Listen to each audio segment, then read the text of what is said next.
Did we get a new clutch, Annie?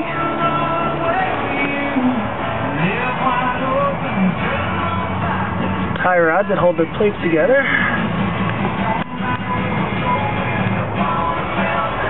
Alright. Let's get this thing installed so we can pull the trailer without a rattling clutch. So this is a before install. Obviously, the clutch was just in a box.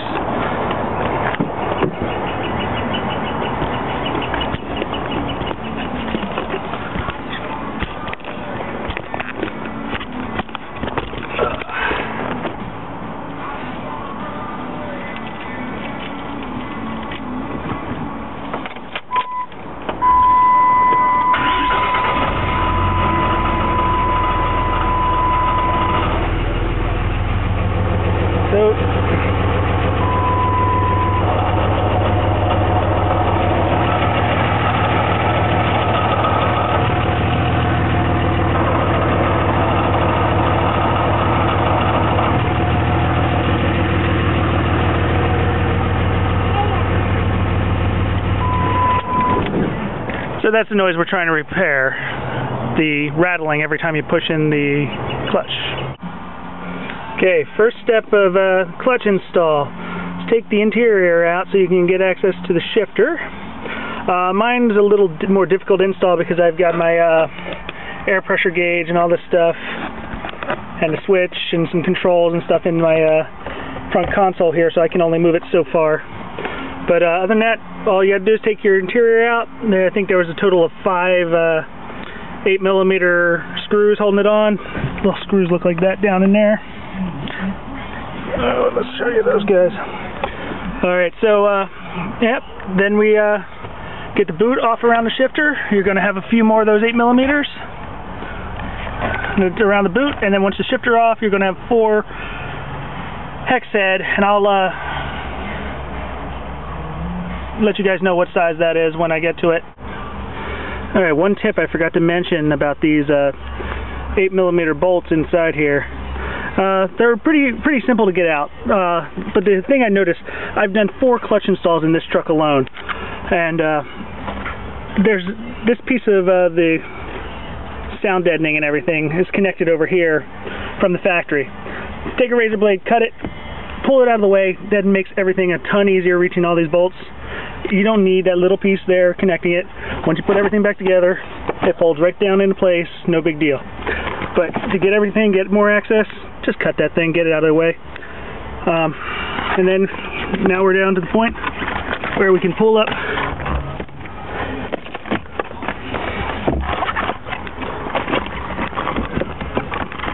and that's where the shifter's held on. You got 4 bolts that are holding that shifter on. Those are Torx head bolts, so you need a reverse Torx socket. And like I said, when I go to my toolbox, figure out what they are, I will let you guys know. Tip and trick here, you can use 2 different sockets. You can go out and get the right size inverted Torx, or you can kind of cheat the system and use a 12.38. And let me do a little demo here and show you. That inverted Torx is the same size as a T55 Torx bit. So I got my Torx bits out here just to show you. So this is a T55, this standard Torx bit. And here's a standard 3/8 12 point. Alright, so the 3/8 12 point, perfect fit. However, the real size is an E12. It's an inverted Torx, and that is the correct tool to use. But like I said, a 12.38 will do it if you don't want to go out and buy specialty tools. Alright, we're back at it. I don't like using air tools inside the cab of the truck because they spit out a little bit of oil, so about 5 minutes for those 4 bolts by hand is not a big deal. So once you get those bolts all out, before you get those bolts all out, let's say, put it into the gear you want it in. I always put mine in 4th gear, so because that's a 1-to-1 ratio in these trucks. But just make sure your transmission's in gear, because when you go to push the clutch in, you're going to want to be able to rotate the input shaft a little bit, so you want to make sure it's in gear. But get those 4 bolts out, and then the next step is relatively simple. Use your shifter as a big pry bar. You're already in gear, so go side to side. It'll loosen it up, pop it out, and pull it straight up. Your shifter's now out. Get it out of your truck because you got some grease in there. I mean, that's in the transmission. But take a look down in there. That's your transmission. There's your shift linkage. It's counterintuitive, but you think if I put in 4th gear, I would have pushed back on the transmission, but you see it took that second there notch there and pushed it forward, not backwards. Because what's happening in the transmission is opposite what you're doing with your shifter. So just be aware of those type of things. And then the next step we have here is going underneath the truck. Alright, so the advantage here, 6-inch lift, 35-inch tires. Wanted the 37-inch tires, it was even better, but I can still get under here on a creeper without putting it up on jacks. So let's show you around the truck. Some of the things you're going to do if you have the skid plates. You have a couple bolts. Here, let me see if I can get some light in here. Alright, so you got some bolts up here. They go across, all the way across to the other side, holding that skid plate on. You also have a bolt up in the front across the transmission cross member.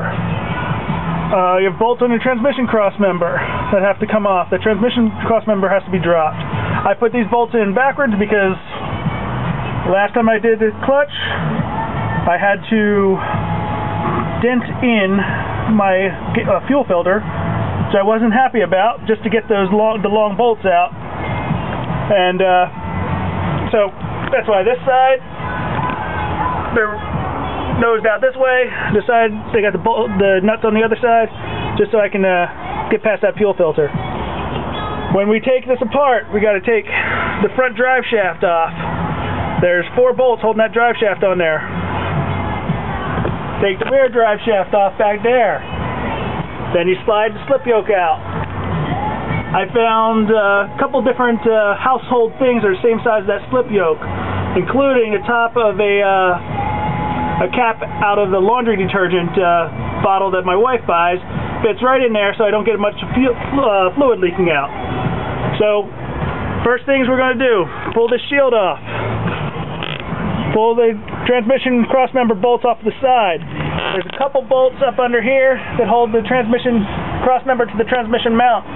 Drop those off. Then I'll pull the drive shaft on the front. Just drop the back piece here, let it hang on the front yoke. Just put it right down on the ground. Take the bolts off the back, slide the yoke out there, and cap that off. And then we move in the transmission, and I'll give you an update at that point. So we got a pile of stuff sitting here. I forgot to tell you when to put the transmission jack on, so I'll tell you about that. And let's get under there and see what it looks like now. So before you drop the transmission cross member, it's probably a good idea to put the transmission jack up. So we got the front drive shaft. I got it zip tied up over here just so it's out of the way. See, that's a better shot. I got the cap in the back of the output shaft, just to make sure nothing leaks out. Got transmission jack in there, strapped down. I did pull the linkage, I forgot to mention that earlier, pulled the linkage off the 4-wheel drive shifter, just the tie bar that goes between those, and it's literally a press-on item. Looks like this little thing right here. Alright, so next step, take care of any electronics. We need to also take out the hydraulic what's that, slave cylinder for the clutch. Other than that, it's time to unbolt the transmission. Alright guys, when you pull the hydraulics out, if you already have the upgraded hydraulics, you're not going to want this plunger to come out of here, and it's going to want to push out as soon as you take it off of here. Just grab it kind of with your palm of your hand, squeeze in. I normally take a zip tie or something, run it up through, and then have a secondary zip tie here holding it on. and that'll keep that plunger from falling out while you're doing all the other work. Alright guys, transmission's out. I ran into a slight problem backing it out, but that's just because of the way my driveway is and my work area. I got this transition from the concrete to blacktop, and the wheel got stuck in it, and gave me a pain in the butt to try and pull that out. So I'm going to be playing with this for a little bit to get the transmission further back so I can work on everything. But there's the old clutch, and yeah, we're making progress. Alright guys, found the problem. I got only 30 seconds left of film, so let's see what happens. You see these wear marks right here? The roll pins that held in the Southbend clutch, literally, they fell out. Every one of them has fallen out, and the rubber bushings are gone in some of the spots. Some of them are still there, some of them are not. Some of them are missing completely. This one's missing completely from both sides. But every roll pin, all four of them, I can pull out with my fingers. So they're not even holding anything in anymore. And they're beat all to hell. Sorry about that last piece. Ran out of memory on my disc. So I had to jump in and throw in another one. So here are the roll pins that I pulled out in the last video. They literally have sheared off. I took the mid plate off and everything else since that last video. And each one of them, they're literally sheared. This one's broken into two pieces. And let me show you what happened to the clutch and everything. Since I had to put this piece of board down here because of the problem I had with the transmission jack, can't use the creeper anymore. So it's a pain in the butt. Alright, so as you see, these little rubber bumpers, rubber plasticky things that Southbend put in for the quiet stuff, they do a good job of keeping things quiet when they can stay in place. And I went through a couple different iterations of Southbend clutches, where the first one was just the little bumpers, and they deteriorated and fell out. Then they decided to put the roll pins in, and the roll pins would pop out.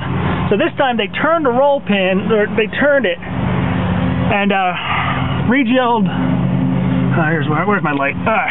They re-drilled their flywheel to, instead of having the ears here, they used to be mounted in this location between the gaps. They re-drilled their flywheel to encapsulate the roll pins in these little areas. And then you just rotate the everything and put it on that way. Problem is, after these roll pins sheared off, literally sheared off, I mean, let me get the light up here, you can still see bits and pieces of the roll pin in there and the damage caused when they sheared off. But when the roll pins sheared off, they were causing everything to bounce around. And the clutches are in good shape. I mean, really good shape. I wish I didn't have to replace this. But if you look at the mid plate here, some of them are starting to get gouged up, but this was missing both rubber bushings. This one was only missing one. We have the mid plate out of here. You can see the damage in the actual pressure plate mounts all the way around, where it was tearing into that and tearing the metal up. I mean, that's, the camera's not doing it justice, but that's up about the 1/4 inch high where it ripped the metal out and dug in deep. So, well, unfortunately, the Southbend clutch is coming out, and I'm going with the Valair quiet dual disc, that instead of doing this roll pin cushion design, they have a metal strapping that holds it still from rotating. So it seems to be a different method, so hopefully it works out for me. Alright, I want to make a clarifying statement. I know Southbend has done a lot of work to make sure that their stuff didn't disintegrate, and I made a comment under the truck that the little rubber pieces disintegrated. When I cleaned up under there and got all the stuff out from under, I found a lot of those little rubber pieces still there.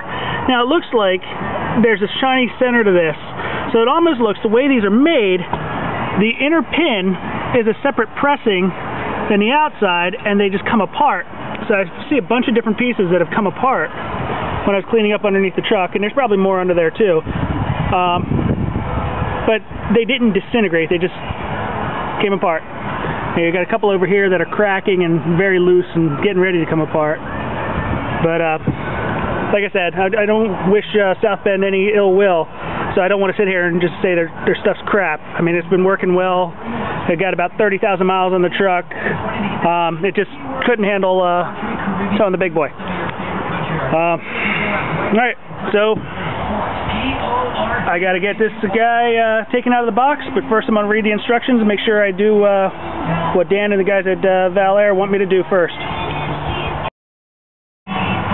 Alright, I read through everything I got from Valair, and essentially they give you a quick reference for your torque specs, and they give you the flywheel bolts, new throw-out bearing, clutch alignment tool, and they have the clutch fully assembled, and it gives you a couple of tips in the documentation to what you need to do.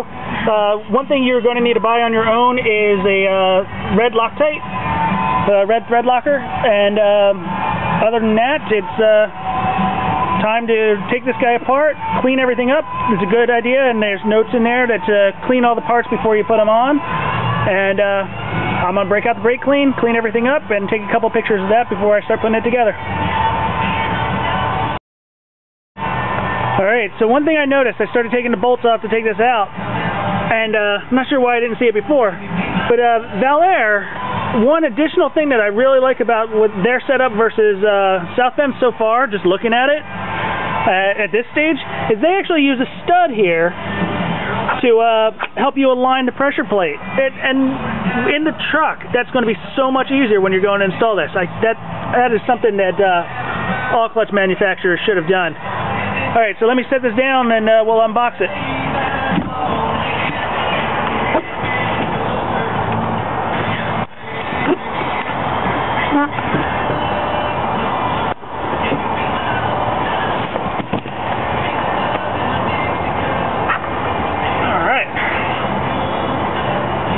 Nice hefty pressure plate. So it looks as it's actually two-piece here. That's kind of neat. Alright, I like that.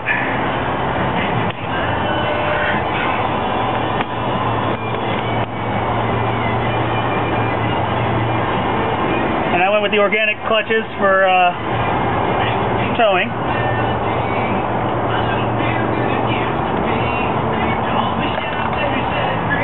Alright, and the other difference between the way the quiet dual disc on Valair versus Southbend, they've got these little tie rods, little strips of metal in here that help keep everything straight and together. So the plate, so this center plate doesn't move at all. So that's pretty good. It's got some rough finish, but all in all, looks good at this point. Again, I'll give an update as I get closer to getting everything installed.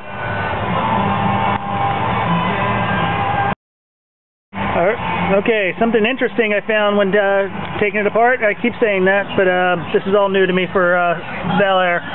So they not only are they using the tie rod, this little piece of metal here holding everything together, there's actually this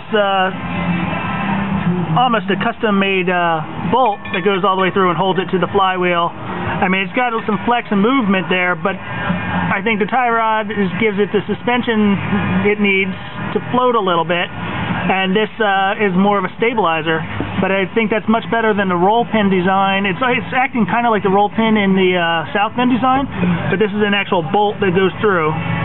So that's kind of neat. Anyway. Like I said, learning new things as we go. You see that there's a gap underneath the plate where that's where the clutch is, so you can see that this is actually just a spacer. So that's kind of cool. Anyway, let's get back to the install. Alright, new clutch is in. Follow the instructions. Got a little overzealous with some of my Loctite, and you still see Loctite dripping down, so I got to run around and clean it up before I stab the transmission in. But new clutch is in. Just follow the directions. Simple. New throwout bearing, clutch fork in. Next step, stab the transmission back up. There is no good tip for me to give you on that one. It's just going to take a while, and hopefully you have a second hand. I've got my little helper out here taking his training wheels off, and when he's done taking his training wheels off, he's going to help me stab a transmission in. Can't teach him. Oh, yeah. Okay, I took the alignment tool out. Alright, so I didn't do step-by-step on getting the transmission in, but you got the transmission stabbed, got the drive shafts back on, reattached the electrical and the vent hose for the transfer case, got the four-wheel drive shift linkage hooked back up, rear drive shaft on.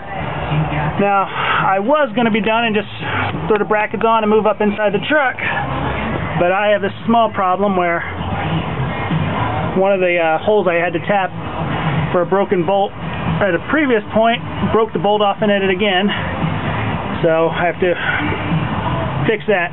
Other than that, should be pretty good. I just don't want to mount the transmission up with only one bolt, so I need to fix that, and then I'll be done.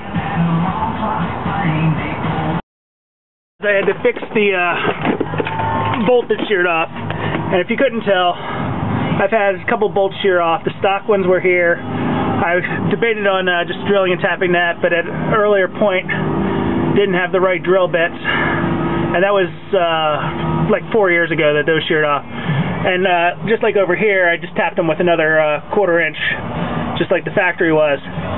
Because my toe setting, or my toe tune, is about just shy of 500 horse. It's like 486 or something like that, and almost 1,000 horse or 1,000 foot-pounds. I keep shearing these bolts off, so I decided to today step it up with a 1/2 inch tap. So I'll now have a 1/2 inch bolt. I'm going to retap this side over here, and that way I should never shear a 1/2 inch bolt. But that's what you get for hopping up a truck and then still using it for towing. New clutch is in. I pulled all the tools and stuff out from under the truck. Didn't spill any fluid except for a little bit right here that came out of the yoke on the rear drive shaft when I set it down over here. Got a pile of aluminum under there from tapping the new mount, and let's see if this thing starts. First start up with the new Valair clutch. Let's see how this goes.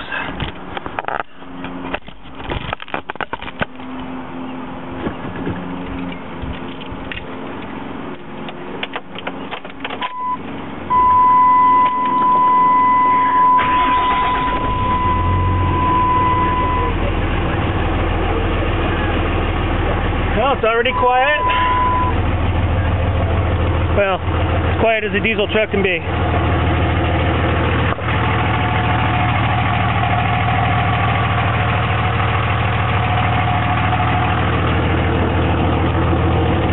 No noise when I push in the clutch. Yay! I've been waiting on that.